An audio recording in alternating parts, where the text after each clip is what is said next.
कोई कहते तेरा नवग्रह बेकार है, एक काम करना, रोज अपने घर से एक लोटा जल लेकर शंकर को समर्पित करना, और प्रदोष का दिन हो और प्रदोष काल हो, एक धतूरा शंकर भगवान को समर्पित करना प्रारंभ कर दे, तेरे सारे ग्रह प्रबल हो जाए। शुक्रवार के दिन अगर शंकर के मंदिर में जल चढ़ाया जाए तो नारी का अखंड सौभाग्य होता है।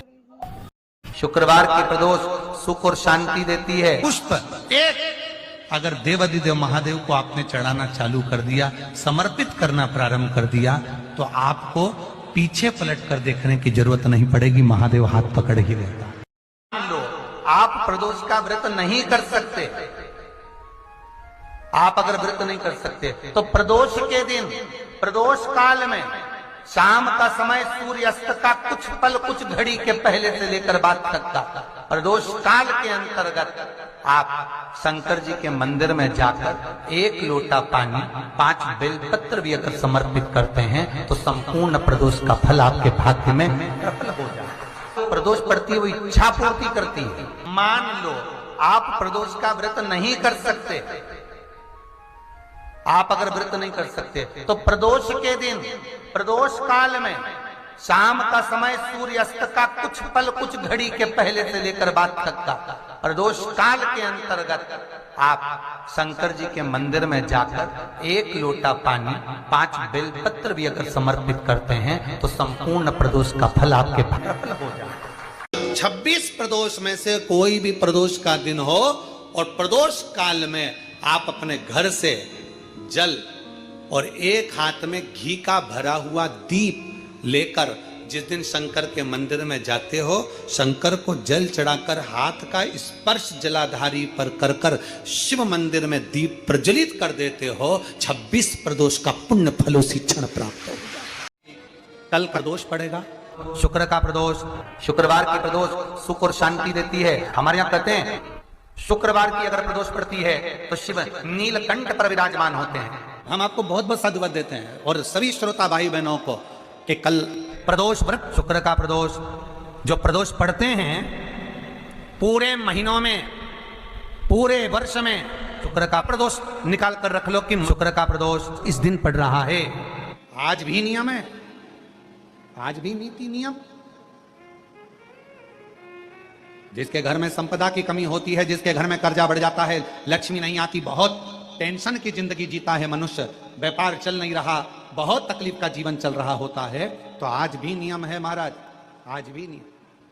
शहद रखकर, मधु रखकर यदि लक्ष्मी जी का स्मरण किया जाए और माता लक्ष्मी जी का स्मरण कर कर एक लाल पुष्प उस कटोरी के सम्मुख में माता लक्ष्मी का नाम लेकर रखा जाए और बाद में वही शहद, वही मधु और वही पुष्प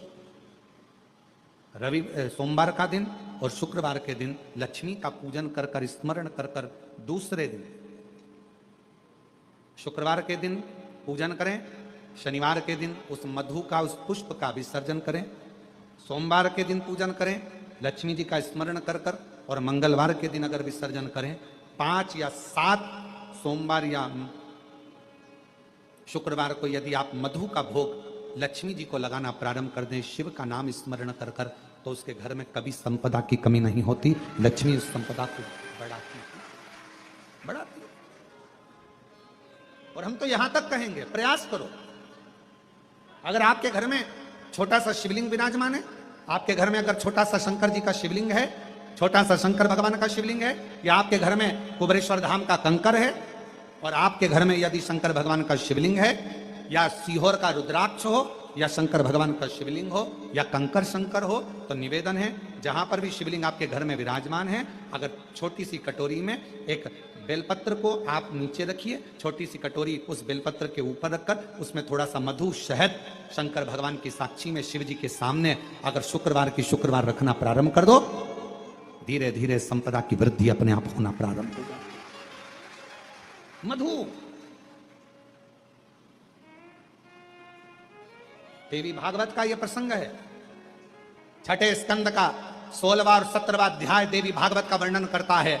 मां लक्ष्मी पृथ्वी पर आ गई, रात्रि को देखा कहीं स्थान नहीं, एक बूढ़ी के स्थान पर, बूढ़ी के दरवाजे पर जाकर विनय करी, शहद मधु पाने को मिला, वर दे दिया, मैं तुझे वर देती हूं, तेरे घर में कभी संपदा की कमी नहीं आई। तूने मुझे मधु दिया है, तूने मुझे शहद दिया है। 56 भोग दीपावली के दिन माता लक्ष्मी को लोग लगाते हैं। ढेरों सारा गुजिया, पपड़िया, बर्फी, चक्की, मठरी, खाजे, पपड़िया सब लक्ष्मी जी को भोग लगाते हैं। पर यदि एक पान के पत्ते पर भी एक बूंद अगर शहद का दीपावली के दिन अगर रात्रि को भी लक्ष्मी को भोग लगा दिया जाए तो कभी संपदा कम नहीं। शुक्रवार का दिन एक पात्र में जल और दूध ले लीजिए।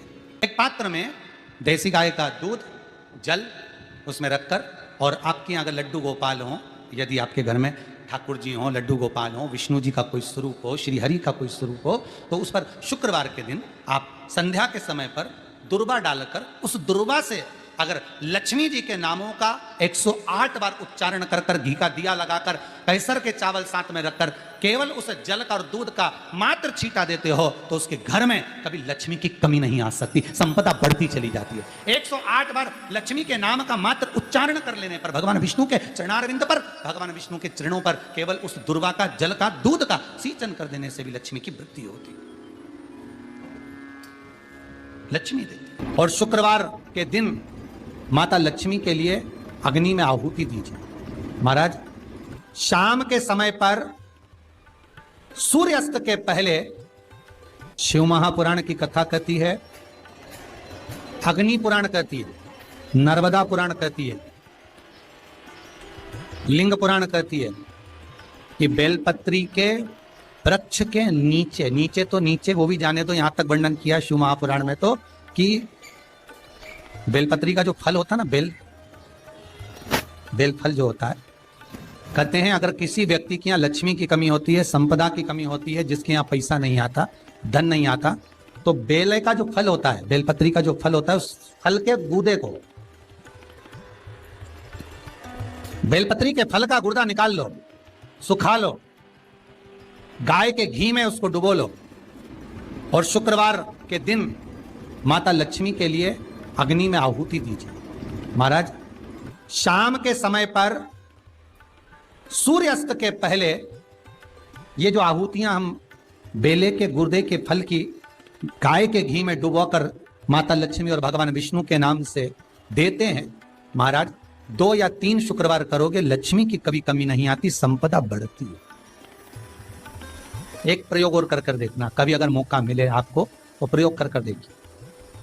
लिंग पुराण के अंदर लिखा हुआ है, शिव पुराण में, लिंग पुराण में और स्कंद पुराण में कहा गया है कि अगर किसी ने बेले के फल को, बेले के फल का अगर थोड़ा सा भी गुर्दा पाया है, बेले के फल को खाया हो या बेल का रस पिया हो या बेल के फल का जूस पिया हो, अगर वो व्यक्ति का अनायास किसी कारणवश प्राण भी छूट गए हो, तो शिव महापुराण की कथा कहती है कि 27 दिन तक वो बेल के फल का रस उसके नस नस में रहता है, तो उस व्यक्ति को यम नहीं छूते, वो कैलाश पर निवास करता है। मर भी जाता है तो अधोगति में नहीं पड़ता, नरक नहीं भोगता, वो बैकुंठ पद का कामी हो, बैकुंठ का निवासी।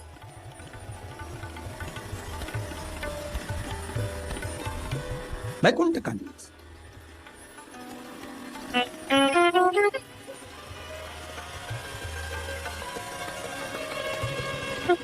ये जो शिव जी को चढ़ती बेलपत्री हुई, शमी पत्र हुआ, मदार का पुष्प, आंकड़े का जो पुष्प हुआ, ये सब साधारण नहीं है साहब। शंकर का एक एक गुण तत्व ग्रहण करने वाले, शंकर का अनुमोदन करने वाले, शिव को एक एक वस्तु जो चढ़ने वाली साधारण नहीं।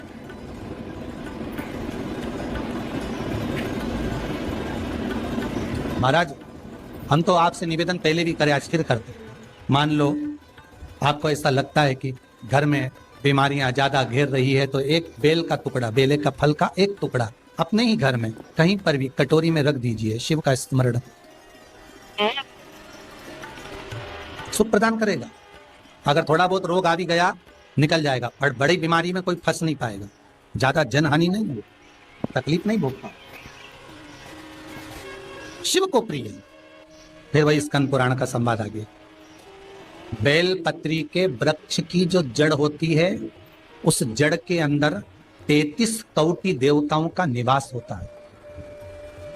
68 करोड़ तीर्थ बेलपत्री के पेड़ के नीचे रहते हैं। 68 करोड़ तीर्थ मात्र बेलपत्री की छांव में, बेलपत्री के नीचे विराजमान होते हैं। अगर आपके मन में कभी कभी भाव उत्पन्न हो जाए ना कि मेरे को कहीं तीर्थ करने जाना है और अभी मौका नहीं मिल रहा, तीर्थ जाने का, अभी तो लॉकडाउन चल रहा है और अभी सब दूर बीमारी फैली हुई है, कहीं नहीं जा सकते, तो जब लॉकडाउन हट जाए, बीमारी समाप्त हो जाए और तीर्थ जाने का मन करे तो किसी बेलपत्री के पेड़ के नीचे 5 मिनट जाकर बैठ जाए।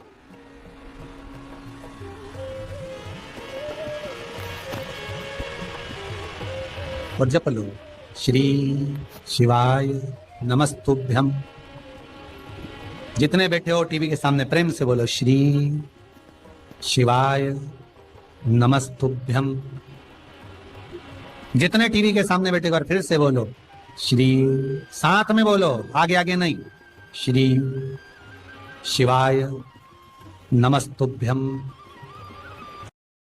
एक मंत्र मैं तुम्हें देता हूं, दुनिया के लोग उसे संजीवनी मंत्र कहेंगे। ये वो मंत्र रहेगा जिस मंत्र का जाप तुम किसी मरे हुए व्यक्ति पर भी करोगे तो वो जीवित होकर बैठ जाएगा। संजीवनी मंत्र भगवान शंकर ने शुक्र को प्रदान कर दिया।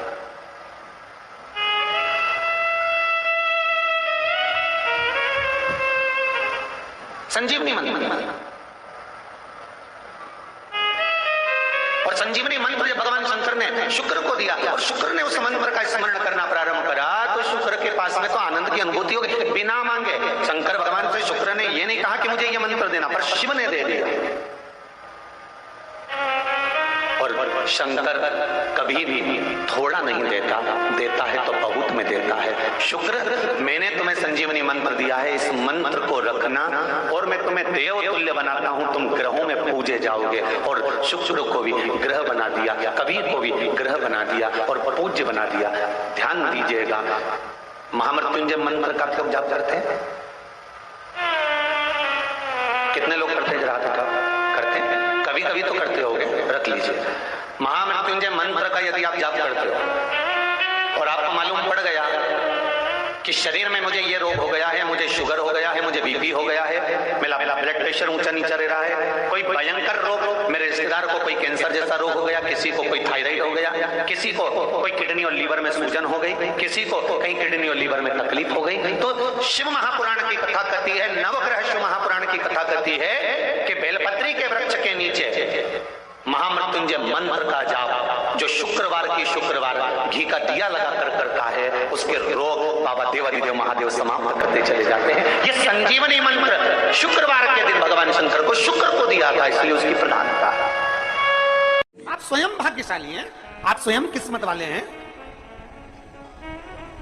कोई कैसे कहते तुमको कि तुम भाग्य हो? ना ना, हमारे बराबर भाग्य नहीं है किसी का। तुम्हारी ग्रह खराब है, तुम्हारे ग्रह खराब है। संभेश्वर महादेव का नाम, 7 कनेर के पुष्प, कितने? 7 कनेर मालूम है?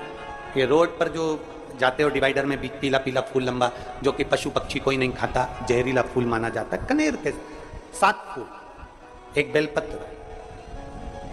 जिस समय पर कनेर का फूल बेलपत्र के साथ चढ़ाया जाएगा तो 7 कनेर के पुष्प सीधी बेलपत्र पर आपको रखना, 2-3 प्रदोष कर कर देखना। अगर कोई आपसे कहे कि आपका भाग्य ठीक नहीं चल रहा, आपकी किस्मत ठीक नहीं चल रही, आपके ग्रह ठीक नहीं चल रहा है, आप भाग्यशाली नहीं हो, पहले तुम हाथ से उठ जाओ, उसके बाद में देवादिदेव महादेव के पास 7 कनेर के पुष्प एक बेलपत्र में रखकर नंदीश्वर के पास में बैठकर श्री शिवाय नमस्तुभ्यम बोलकर अशोक सुंदरी वाली जगह पर स्पर्श कराकर भगवान शंकर पर 7 फूल के साथ बेलपत्री की डंडी अशोक सुंदरी की साइड हो, ऐसा स्मरण करते हुए शिव को समर्पित कर दे। वही बेलपत्री 5 बार नमः शिवाय या पंचाक्षर मंत्र, षडाक्षर मंत्र या श्री शिवाय नमस्तुभ्यम बोलकर वही बेलपत्री 3 प्रदोष, 4 प्रदोष, 5 प्रदोष, 2 प्रदोष, जितने प्रदोष आप चढ़ा रहे हैं प्रदोष काल में, वो बेलपत्री लाकर अपने कक्ष में अपने पूजन वाले स्थान पर रखते जाओ। एक बेलपत्री एक प्रदोष पर लाओगे, अगला प्रदोष आएगा, कितना अंतर पड़ता है आपके भाग्य बदलने में, आपको खुद मालूम पड़ जाएगा कि आपकी किस्मत कैसे बदल गई।